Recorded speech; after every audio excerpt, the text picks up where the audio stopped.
I tried the viral 0 to 400 wing method, but I did something different. I used whole wings instead of party wings. I thought I knew exactly how this would turn out, but when I pulled them off the grill, I wasn't so sure anymore. Nothing complicated here. Kept the seasoning simple. After I patted the wings dry, I used Meat Church Blanco seasoning to dry brine the wings. I did this about 4 hours prior to the cook. I flipped the wings to season both sides, then placed them on a wire rack so air could circulate underneath. From there, they went into the fridge to dry out, letting the skin tighten up so it can crisp up during the cook. This is a quick reset on the grill, scraping out the leftovers and cleaning the grates so nothing from the last cook gets in the way of these wings. As the grill comes up to 400 degrees, this is the easy part. I just get the wings on while it's preheating. That way they start picking up a little smoke early on as everything ramps up. And you can already see that smoke building. As the grill climbs to 400 degrees, the wings are slowly cooking the entire time. You can leave them in there until they finish cooking at around 185 degrees to 195 degrees. But I personally like my chicken wings with sauce. So once they hit about 170 degrees internally, I pulled them off the grill and dipped them in my favorite cheap pre-made Trader Joe's barbecue sauce. I usually stock up on this sauce during the summer as they don't have it year round in my Trader Joe's at least. It's also got a little kick to it, so just be warned.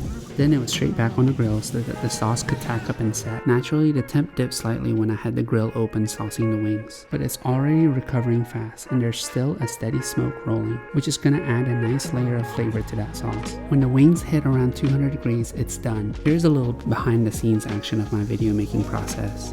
If you like this type of content, subscribe to my channel and like this video. It will help me out a lot. Let's have one last look at these wings prior to me pulling it off and listen to that sizzle.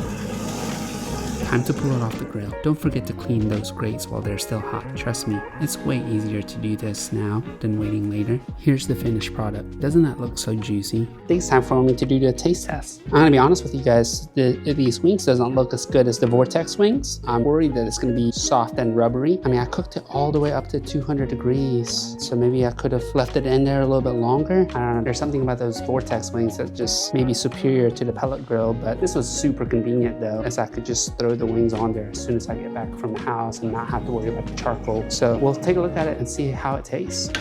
Oh, that's so hot. It gets me every time. I think the flavor will be there. However, I'm really worried about the rubbery part of the skin. So we'll see how it tastes. We'll try a small piece. Man, that flavor is really good. I love that Trader Joe's sriracha. It's really spicy. It's got a kick to it. It goes really well with the white Blanco from Meat Church. It's really spicy though. Ooh, but I gotta be honest, the skin is not where I would like it to be. I think I really prefer the Vortex wings on the Weber kettle over the 0 to 400 method, but we'll get into it. We'll see you guys on the next one.